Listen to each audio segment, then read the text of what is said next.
नमस्कार, स्वागत है आप सभी का। न्यूज़ वन इंडिया देख रहे हैं आप और मैं हूं आपके साथ कृतिका। बुलेटिन की शुरुआत इस वक्त की बड़ी और अहम खबर के साथ। 5वें चरण के लिए उत्तर प्रदेश में घमासान इस वक्त तेज हो चुका है। आपको बता दें कि बहराइच के पयागपुर में प्रधानमंत्री नरेंद्र मोदी आज रैली करते हुए नजर आएंगे।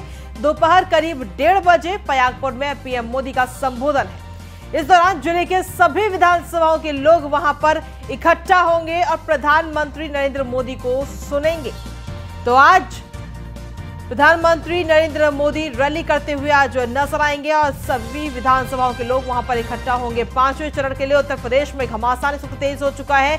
चुनाव प्रचार के लिए पूरी ताकत भारतीय जनता पार्टी ने झोंक दी है। 5वें चरण का चुनाव जो मतदान है वो 27 फरवरी को होना है और उससे पहले सभी पार्टियां लगातार जमीनी स्तर पर उतरकर रैलियां कर रही हैं, लोगों से बातचीत की जा रही है। तो वहीं प्रधानमंत्री नरेंद्र मोदी का भी ये दौरा है और काफी खास, काफी अहम अपने आप में ये दौरा है। तो 5वें चरण के लिए उत्तर प्रदेश में घमासान इस वक्त तेज हो चुका है। बहराइच के पयागपुर में प्रधानमंत्री नरेंद्र मोदी आज रैली को संबोधित करते हुए नजर आएंगे और इस दौरान जिले के सभी लोग वहां पर पहुंचेंगे, प्रधानमंत्री को सुनेंगे। दोपहर करीब 1:30 बजे पयागपुर में प्रधानमंत्री मोदी का संबोधन है और जिले के सभी विधानसभाओं के लोग वहां पर इकट्ठा होंगे, प्रधानमंत्री नरेंद्र मोदी को सुनेंगे और प्रधानमंत्री सीधे तौर पर भारतीय जनता पार्टी के पक्ष में माहौल बनाने की कोशिश वहां पर करते हुए नजर आएंगे। जो चुनावी वादे हैं उनको एक बार से गिनाएंगे और एक बार फिर से जो उपलब्धियां पिछले 5 साल में भारतीय जनता पार्टी की रही, योगी सरकार की रही, उनको एक बार फिर से गिनाते हुए नजर आएंगे प्रधानमंत्री नरेंद्र मोदी। तो 5वें चरण के लिए चुनाव प्रचार इस वक्त तेज हो चुका है।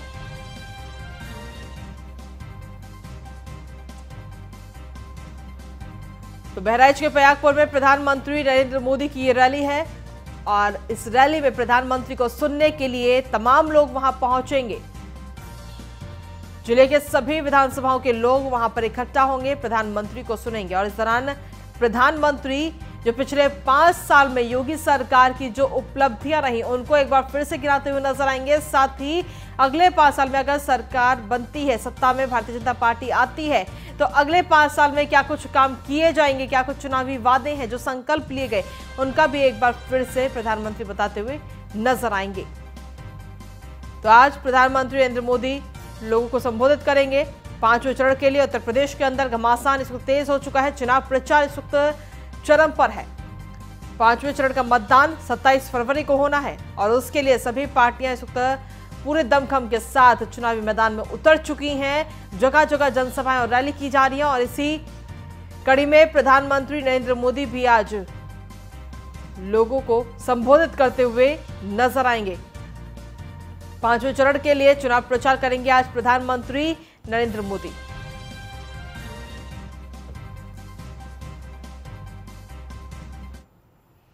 और इसी के साथ अगली बड़ी खबर का रुख कर लेते हैं। 4 जिलों में मुख्यमंत्री योगी आदित्यनाथ चुनावी प्रचार करते हुए आज नजर आएंगे, जिसमें अयोध्या, गोंडा, बहराइच और बाराबंकी में सीएम जनसभा करेंगे। सुबह करीब 11:15 बजे इनायत नगर, मिल्कीपुर और अयोध्या में रैली होगी। दोपहर करीब 1:45 बजे रसूलपुर और गोरा में जनसभा करेंगे मुख्यमंत्री योगी आदित्यनाथ। दोपहर 3 बजे पयागपुर में पीएम की रैली में भी शामिल होंगे मुख्यमंत्री योगी आदित्यनाथ। तो इस की बड़ी जानकारी आपको दे रहे हैं। दोपहर 3 बजे पयागपुर में प्रधानमंत्री नरेंद्र मोदी की जो रैली है उसी में शामिल होते हुए नजर आएंगे मुख्यमंत्री योगी आदित्यनाथ। कुल मिलाकर आज 4 जिलों में मुख्यमंत्री योगी आदित्यनाथ चुनावी प्रचार करते हुए नजर आएंगे, जिसमें अयोध्या, गोंडा, बहराइच और बाराबंकी, ये 4 जिले जहां पर आज मुख्यमंत्री योगी आदित्यनाथ पहुंचेंगे। सुबह 11:15 बजे इनायत नगर, मिल्कीपुर, अयोध्या में रैली होगी।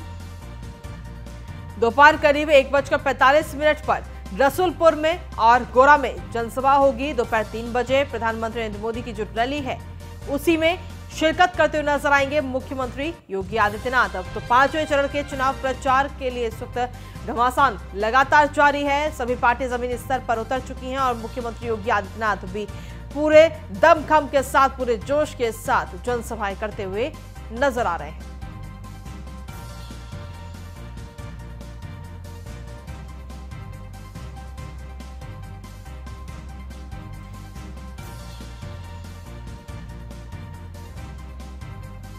और इसी पर अधिक जानकारी देने के लिए हमारे साथ में बाराबंकी से हमारे संवाददाता भोलानाथ जुड़ गए। सीधा उन्हीं का रुख करते हैं।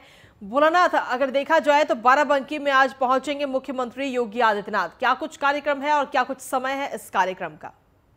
देखिए, बिल्कुल बता दें, बाराबंकी के कुर्सी विधानसभा क्षेत्र के गौरा सैलक गांव के पास एक जनसभा को संबोधित करेंगे मुख्यमंत्री योगी आदित्यनाथ जी। तकरीबन 4 बजे मुख्यमंत्री का हेलीकॉप्टर जनसभा स्थल पर पहुंचेगा, जिसके बाद एक जनसभा को संबोधित करेंगे।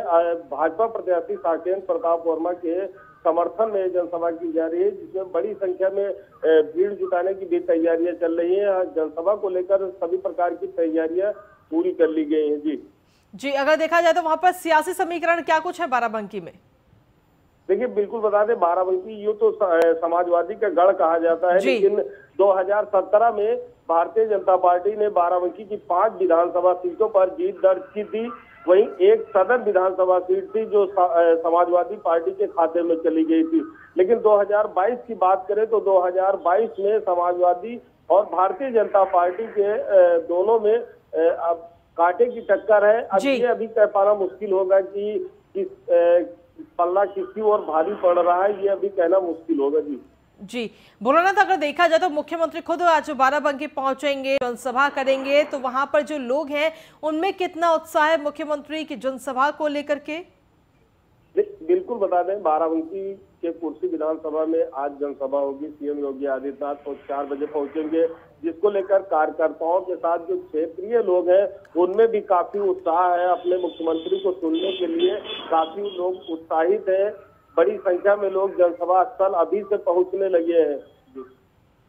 जी, चलिए, आप लगातार बन रही है। इस वक्त हमारे साथ में कादिर अंसारी गोंडा से हमारे संवाददाता जुड़ गए हैं। कादिर, क्या कुछ अपडेट्स है मुख्यमंत्री के कार्यक्रम को लेकर? बिल्कुल साफ तौर से जिस तरीके से चुनाव नजदीक है, 27 तारीख को यहाँ पे जो है वोटिंग होनी है, इसी के मद्देनजर सभी पार्टियों का लगातार तूफानी दौरा है। इसी के मद्देनजर आज मुख्यमंत्री योगी आदित्यनाथ गौरा विधानसभा क्षेत्र में एक चुनावी जनसभा को संबोधित करने पहुंचेंगे। लगभग 2 बजे मुख्यमंत्री योगी आदित्यनाथ का हेलीकॉप्टर यहाँ पे लैंड करेगा।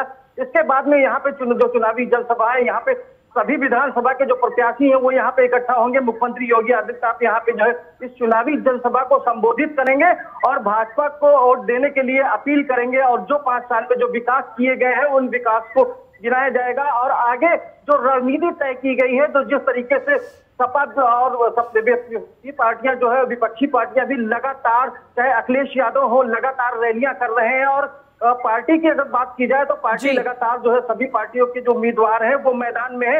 और गौरा में जिस तरीके से चुनावी संग्राम देखा जा रहा है, इसके मद्देनजर सपा ने जहां यहाँ पे जो है एक जो अविनाश विद्यार्थी को यहाँ पे उतारा है, तो वहीं कहीं ना कहीं यहाँ पे कांटे की टक्कर देखी जा रही है। लेकिन मुख्यमंत्री योगी आदित्यनाथ किसी भी तरीके से लगातार जो जनसभाएं कर रहे हैं, जो तूफानी दौरा कर रहे हैं, तो कहीं ना कहीं बड़ा ये अहम होगा, क्योंकि 27 तारीख को इन नेताओं के भाग्य का फैसला करेगी ये जनता। और इस बार देखना होगा, क्योंकि जो चुनावी जनसभा है उसमें काफी भीड़ देखी जा रही है। तो सभी पार्टियां अपने, अगर भाजपा की बात की जाए तो जो 5 सालों में जो विकास किए गए हैं उन विकासों की जो विकास कुछ अधूरे भी रह गए हैं उसको भी रणनीति तैयार की जा रही है। लेकिन कहीं ना कहीं इस बार 27 तारीख को जो चुनावी जनसभा होने जा रही है वो बेहद ही दिलचस्प है, क्योंकि सभी पार्टियां, कोई भी पार्टी ऐसी नहीं है जो लगातार यहाँ पे रैली की जा रही है। मतदाताओं को लुभाने का प्रयास किया जा रहा है और आरोप प्रत्यारोप का जो दौर है वो लगातार जारी है। और इसी के मद्देनजर आज एक विशाल जनसभा को संबोधित करेंगे मुख्यमंत्री योगी आदित्यनाथ। जी, कादिर, अगर देखा जाए तो अभी फिलहाल गोंडा में किसका दबदबा है?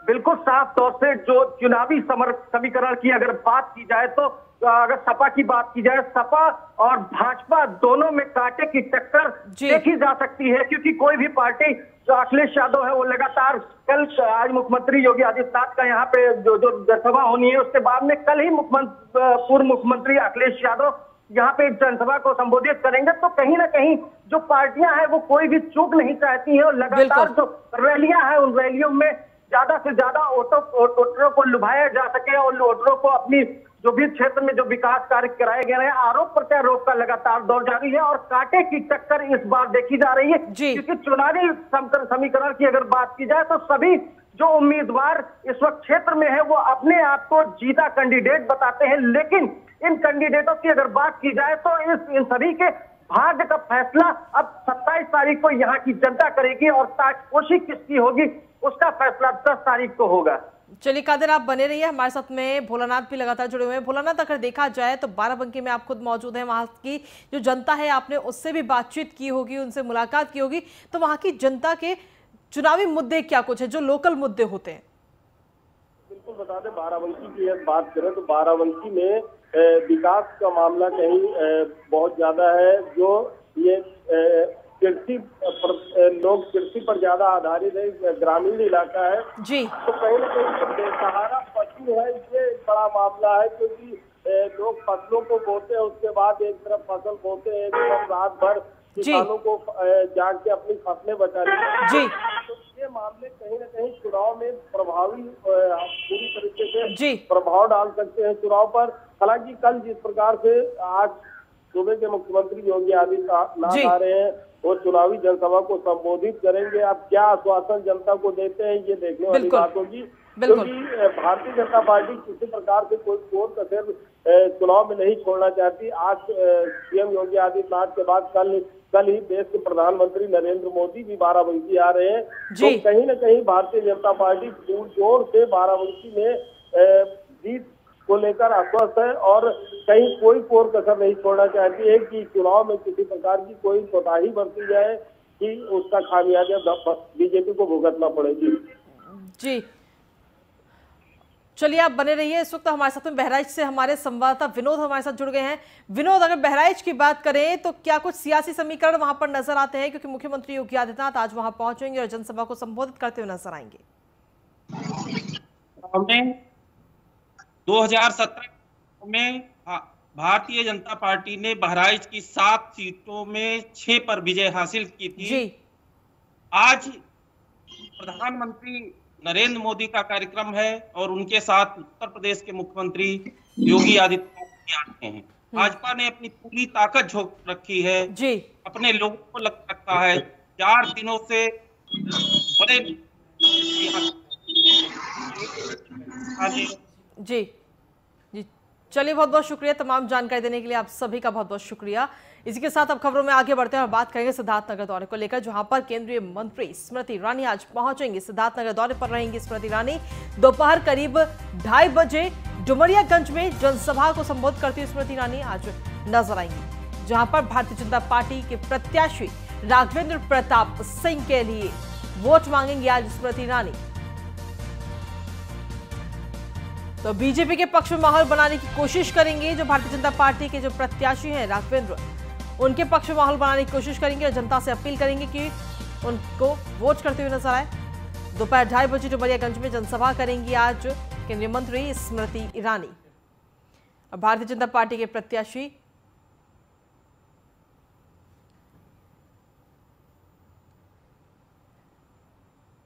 तो आपको कि दोपहर 2:30 बजे डुमरियागंज में जनसभा करेंगी स्मृति ईरानी और जनसभा करते हुए भारतीय जनता पार्टी के पक्ष में माहौल बनाने की कोशिश करती हुई नजर आएंगी।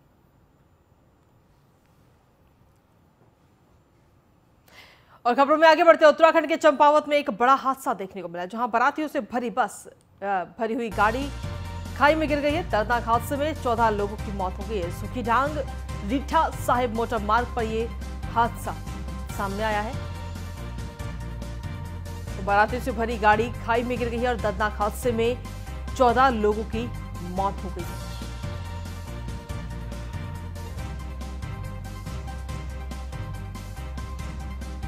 तो ये पूरा मामला सामने आया उत्तराखंड के चंपावत का, जहां पर ये पूरा हादसा हुआ है और बारातियों से भरी हुई एक गाड़ी खाई में गिर गई, जिसकी वजह से करीब 14 लोगों की मौत हो चुकी है इस हादसे में। तो इस दर्दनाक हादसे में 14 लोगों की मौत हो गई है। बड़ी जानकारी आपको दे रहे हैं, उत्तराखंड के चंपावत में यह हादसा सामने आया है।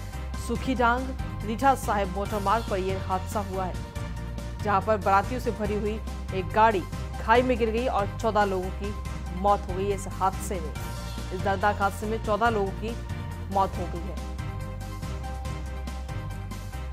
तो यह हादसा सामने आया। हालांकि हादसा किस वजह से हुआ, जो गाड़ी थी वो खाई में क्यों गिरी, इसकी जानकारी अभी नहीं मिल पाई है।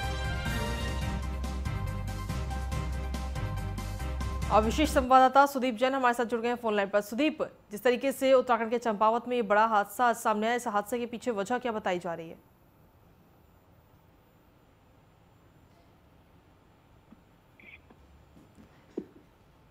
सुदीप, आवाज मिल रही है आपको? जी देखिए, ये जो ऊधम सिंह नगर जिले का खटीमा है, खटीमा से एक मार्ग जो चंपावत जिले को जाता है, चंपावत जिले में एक बड़ा सड़क हादसा हुआ है जी। इसमें 14 लोगों की मौके पर ही मौत हो गई है। और ये हादसा सूखी ढांग एक स्थान पड़ता है, सूखी ढांग जी डांडा मीनार, जहां पर यह हादसा हुआ है। अभी तक जो जानकारी है उसमें यह है कि मैक्स वाहन एक संख्या थी, एक निजी वाहन था। इसमें विवाह समारोह से लोग धर्मशाला कनकई से लौटे थे और ये करीब रात 3:20 के आसपास वाहन खाई में गिरा है जी। और जो मृतक हैं वो सभी लक्ष्मण सिंह जो वाहन में सवार थे उनके सगे संबंधी बताए जा रहे हैं। देखिए, ये बहुत दूरस्थ इलाका है, थोड़ा पुलिस और रेस्क्यू टीमों को भी पहुंचने में दिक्कतें आई, लेकिन अब मोटे तौर पर सारी जानकारी सामने आ गई है। तो मौके पर टीमें पहुंच चुकी हैं और घटना के कारणों का पड़ताल किया जा रहा है, पूछताछ की जा रही है कि आखिर वजह क्या रही होगी। जी सुदीप, जो वाहन खाई में गिरा उस वाहन में कुल कितने लोग मौजूद थे? जी देखिए, एक ही वाहन मैक्स बताया जा रहा है, उसमें 14 लोग सवार थे जी। यानी ये भी बात सही हो गई कि एक बार फिर उत्तराखंड में ओवरलोडिंग के कारण जी मैक्स वाहन की क्षमता 7 से 8 सवारी की होती है जी। और 14 लोग यदि एक वाहन में सवार थे तो ये कहीं ना कहीं दर्शाता है कि ओवरलोडिंग ही इस हादसे का कारण बना है जी। और सुबह का वक्त रहा होगा, हो सकता है ड्राइवर की आंख लग गई हो या उसे वाहन चलाने में कोई दिक्कत आई हो या वाहन में कोई तकनीकी समस्या आई हो। ये सारी चीजें तो जांच में पता लगेंगी। लेकिन आज मंगलवार के दिन सुबह एक बुरा समाचार उत्तराखंड से आया है, जहां एक बार फिर एक बड़े हादसे में 14 लोगों की मौत हुई है जी। सुदीप, क्या कोई अधिकारी अभी तक घटनास्थल पर पहुंचा है? जी देखिए, स्थानीय जो एसडीएम तहसीलदार हैं ये मौके पर पहुंच चुके हैं और बड़े अफसर मौके के लिए रवाना हो रहे हैं। इसके साथ ही जो राज्य की आपदा पुलिस है यानी एसडीआरएफ बल, उसके भी जवान मौके पर पहुंच चुके हैं और वो नीचे घाटी में खाई में उतरकर वाहन में जो लोग फंसे हुए हैं उनका सामान है, जो रेस्क्यू काम है उसको कर रहे हैं निकालने का। राहत बचाव का काम शुरू किया जा चुका है जी। ये कितने बजे का हादसा फिलहाल बताया जा रहा है? सुबह कितने बजे की घटना? जी, ये करीब सुबह 3:30 बजे की वारदात बताई जा रही है। और इस घटना के होने के बाद सूचना भी काफी देर में मिली, क्योंकि जब लोग अपने गंतव्य स्थल पर नहीं पहुंचे जहां उनको आना था आगमन स्थल पर, इसके बाद जब धूमधाड़ मची, इसके बाद ही ये जानकारी आ पाई कि वाहन जो है दुर्घटनाग्रस्त होकर खाई में गिरा जी। चलिए सुदीप, आप लगातार बने रहिए, आगे भी आपसे जानकारी लेंगे। तो आज सुबह ही उत्तराखंड की चंपावत से एक बुरी खबर सामने आई, जहां पर बारातियों से भरी हुई एक गाड़ी खाई में गिर गई है। करीब 3:30 बजे का वक्त बताया जा रहा है और इस दर्दनाक हादसे में गाड़ी में मौजूद कुल 14 लोग की इस हादसे में मौत हो गई है। हालांकि इस हादसे के पीछे क्या वजह रही है इसकी अभी जानकारी नहीं मिल पाई है, क्योंकि अधिकारी जो है वो धीरे धीरे अभी वहां पहुंच रहे हैं और जो तहसीलदार है, जो टीम है आपात की, वो वहां पर पहुंच चुकी है। और लेकिन एक बुरी खबर, जो 14 लोग इस गाड़ी में मौजूद थे वो इस हादसे का शिकार हो गए और 14 लोगों की मौत इस हादसे में हो गई है। सूखी डांग रीठा साहिब मोटर मार्ग पर यह हादसा सामने आया है। अब वही खबरों में आगे बढ़ते हैं। 5वें चरण के लिए अखिलेश यादव ने अपनी पूरी ताकत झोंक दी है। प्रयागराज, चित्रकूट और कौशाम्बी का दौरा करते हुए आज नजर आएंगे सपा अध्यक्ष अखिलेश यादव और साथ ही कार्यकर्ता सम्मेलन को भी संबोधित करेंगे अखिलेश यादव। प्रयागराज में सुबह करीब 11:50 पर विधानसभा गढ़चना, मेजा, बारा और कौराव में कार्यकर्ताओं को संबोधित करेंगे अखिलेश यादव। 1:10 पर चित्रकूट में पहुंचेंगे और विधानसभा चित्रकूट और मानिकपुर में कार्यकर्ता सम्मेलन को संबोधित करेंगे अखिलेश यादव। दोपहर 2 बजे कौशाम्बी की सिराथू विधानसभा में अखिलेश यादव कार्यकर्ताओं में जोश भरते हुए नजर आएंगे और दोपहर 3 बजे विधानसभा चायल में कार्यकर्ता सम्मेलन को संबोधित करेंगे अखिलेश यादव। तो 5वें चरण के चुनाव प्रचार जो है वो लगातार चरम पर है और सभी पार्टियां चुनाव प्रचार में जुटी हुई हैं। वहीं सपा अध्यक्ष अखिलेश यादव भी आज कई जगह जाएंगे, दौरा करते हुए नजर आएंगे। पक्ष में माहौल बनाने की कोशिश करेंगे। साथ ही कार्यकर्ता सम्मेलन को भी संबोधित अखिलेश यादव करेंगे। तो प्रयागराज, चित्रकूट और कौशाम्बी का दौरा आज अखिलेश यादव करते हुए नजर आएंगे और इन तीनों ही जगहों पर जनसभा को संबोधित करेंगे, कार्यकर्ता सम्मेलन को संबोधित करेंगे। सपा अध्यक्ष अखिलेश यादव 5वें चरण के मतदान के लिए, 5वें चरण के चुनाव के लिए पूरी ताकत अखिलेश यादव इस वक्त झोंक चुके हैं और समाजवादी पार्टी के पक्ष में माहौल बनाने की कोशिश अखिलेश यादव करते हुए नजर आ रहे हैं। और अधिक जानकारी के साथ हमारे संवाददाता आशीष पांडे इस वक्त जुड़ गए हैं कौशाम्बी से, सीधा उनका रुख करते हैं। आशीष, कौशाम्बी आज पहुंचेंगे सपा अध्यक्ष अखिलेश यादव, क्या कुछ तैयारियां और कितने बजे जो समय है वो रखा गया है? जी, मैं बताना चाहूंगा अखिलेश यादव जी दोपहर 2 बजे के आसपास कौशाम्बी में सिराथू सयारा पहुंचेंगे, जहां पे एक जनसभा को संबोधित करेंगे और साथ में कार्यकर्ताओं से मिलेंगे। उसके बाद वो चायल विधानसभा जाएंगे, जहां पे समस्तपुर एक जगह है, वहां पे जनसभा भी करेंगे और साथ में कार्यकर्ताओं से बैठक भी करेंगे। जी, कितने बजे का समय फिलहाल रखा गया है? दोपहर लगभग 2 बजे के आसपास का समय रखा गया है कि वो पहले सीधे सिराथू ही पहुंचेंगे। सिराथू में वहां पे जब जनसभा को संबोधित करने में कार्यकर्ताओं के साथ बैठक करेंगे, उसके बाद वो फिर वो चायल की तरफ जाएंगे। समस्तपुर एक जगह है, वहां पे वो जनसभा करेंगे और वहां पे भी कार्यकर्ताओं के साथ बैठक करके चुनाव का जायजा लेंगे। जी आशीष, अगर कौशाम्बी की बात करें तो सियासी समीकरण क्या कुछ कहते हैं? 2017 में वहां पर किसका दबदबा ज्यादा रहा है? जी, अगर सियासी समीकरण करें तो कौशाम्बी की तीनों विधानसभा सीट में भारतीय जनता पार्टी के विधायक थे और 17 में पूर्ण बहुमत से बड़ी तीनों विधानसभा बीजेपी के खेमे में थी और अब की बार 2022 में ही देखने की बात है। खासतौर से हम बात करेंगे सिराथू में एक हॉट सीट मानी जाती है, यूपी की दूसरी हॉट सीट मानी जाती है, क्योंकि डिप्टी सीएम केशव प्रसाद मौर्य जी सिराथू से लड़ रहे हैं। तो जाहिर सी बात है इस समय कौशाम्बी की तीनों विधानसभा सीट में चुनाव रोचक है और मुकाबला चल रहा है। अब आने वाली 27 तारीख के बाद पता लगेगा कि रुक जाती है जनता। जी आशीष, वहां पे आप खुद मौजूद हैं, वहां की जो जनता है उससे भी आपने बात की होगी, इस बार क्या कुछ चुनावी मुद्दे आपको नजर आते हैं वहां पर?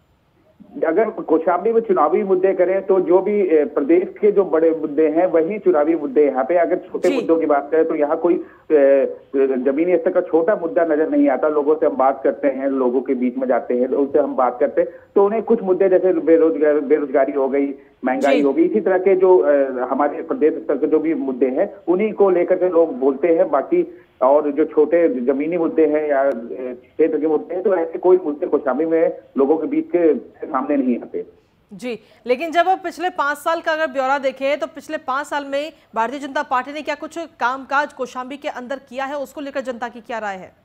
जी, अब बिल्कुल अगर जनता के बीच में बात करें तो कई तरह की बातें आती है कि भाई बीजेपी की जहां बात आती है तो उनको कई जगह फ्लाईओवर नजर आ रहे हैं, सड़कें नजर आ रही हैं और विकास नजर आया और कुछ चीजें अधूरी है, जिसको लेकर जो चीजें अधूरी है उसको जनता सोच रही है कि आगे आने वाले वक्त में जो चुनाव है क्या होगा। और क्योंकि बहुत सा कार्य हुआ है और बहुत सा कार्य बाकी है तो उन्हीं कार्यों के जो बचे हुए कार्य है उनको लेकर जनता कहीं कुछ अलग सोचती है। फिर उसको ये आ सकते कि आने वाली सरकार जो भी होगी वो क्या इन कार्यों करेगी। तो कुल मिला के अगर बात करें जो लोगों का प्राथमिकता है वो विकास पे है, विकास की बातों को ज्यादा ध्यान देते हैं कि हमारे क्षेत्र में कितना विकास हो और जो हुआ है उससे और कितना अच्छा होगा। और आने वाले वक्त में सबसे बड़ी चीज है क्षेत्र की जनता ये भी चाहती है कि यहाँ पे जो रोजगार है, कुछ रोजगार यहाँ पे बढ़े, जिनको लेकर वो बातें करते हुए। जी, लेकिन आज अखिलेश यादव जब कौशाम्बी पहुंचेंगे और वहां पर जनसभा को संबोधित करेंगे तो सीधे तौर पर सपा के पक्ष में माहौल बनाने की कोशिश करेंगे आज अखिलेश यादव। जी बिल्कुल, मैं अगर बताना चाहूंगा कि पिछले जब से चुनाव घोषित वो डेट आई है और अपने टीके के लिए तो बड़े बड़े चेहरे आ रहे हैं। और अखिलेश आज पहली बार चुनाव के जब उनका पहला है चुनावी दौरा कौशाम्बी में और कल भी हमारे पीएम नरेंद्र मोदी जी हम कौशाम्बी आगमन है उनका भी है। तो जाहिर सी बात है जब से चुनाव में तो बड़े चेहरे आ रहे हैं और जाहिर सी बात है अखिलेश जी आ रहे हैं तो इसका एक अलग सपा के लिए, सपा के जो उम्मीदवार है उनके लिए अलग प्रभाव पड़ेगा। अब देखने वाली बात है कि कितना फर्क पड़ता है। जी चलिए, बहुत बहुत शुक्रिया आशीष तमाम जानकारी और अपडेट्स देने के लिए। इसी के साथ इस वक्त की खबरों में आगे बढ़ते हैं और रुक करते हैं इस वक्त की एक और बड़ी खबर का। प्रतापगढ़ दौरे पर जाएंगे भारतीय जनता पार्टी के प्रदेश अध्यक्ष स्वतंत्र देव सिंह। दोपहर 12 बजे पट्टी विधानसभा में स्वतंत्र देव सिंह एक रैली करते हुए नजर आएंगे, रैली को संबोधित करेंगे। उसके बाद दोपहर करीब 3:30 बजे रामपुर सीट पर चुनावी जनसभा को भी संबोधित करेंगे स्वतंत्र देव सिंह। तो भारतीय जनता पार्टी के जो भी बड़े चेहरे हैं वो जमीनी स्तर पर उतर चुके हैं 5वें चरण के चुनाव प्रचार में पूरी तरीके से दमखम के साथ, पूरे जोश के साथ जमीनी स्तर पर, फिर चाहे वो प्रधानमंत्री नरेंद्र मोदी हो, मुख्यमंत्री योगी आदित्यनाथ हो, स्मृति ईरानी हो या फिर स्वतंत्र देव सिंह, सभी लोग 5वें चरण के चुनाव प्रचार में पूरी तरीके से जुट चुके हैं। 5वें चरण का जो मतदान है वो आपको बता दें कि 27 फरवरी को होना है और ऐसे में सभी पार्टियां इस वक्त चुनावी प्रचार प्रसार में जुट चुकी हैं। तो वहीं भारतीय जनता पार्टी पूरे दमखम के साथ, पूरे जोश के साथ जुटी हुई है चुनाव प्रचार में। और खबरों में आगे बढ़ते हैं। भारत में कोरोना की जो रफ्तार लगातार बढ़ रही थी वो अब थोड़ी धीमी पड़ती हुई नजर आ रही है। देश में पिछले 24 घंटे के अंदर सिर्फ 13,405 नए केस सामने आए हैं। देश में 24 घंटे में कोरोना से 235 लोगों की मौत भी हुई है। 24 घंटे में 34,226 लोग रिकवर होकर के, ठीक होकर अपने घर भी पहुंचे और कोरोना के जो एक्टिव केस है उसमें भी कमी देखी गई है। 1,81,075 एक्टिव केस जो भारत में अब है कोविड के। इसके अलावा अभी तक कुल 5,12,344 लोगों की मौत कोरोना के चलते हुई है। भारत में 175 करोड़ से ज्यादा कोरोना की डोज भी, वैक्सीन की डोज लग चुकी है, जिससे कहीं ना कहीं केसेस अब लगातार कम भी हो रहे हैं।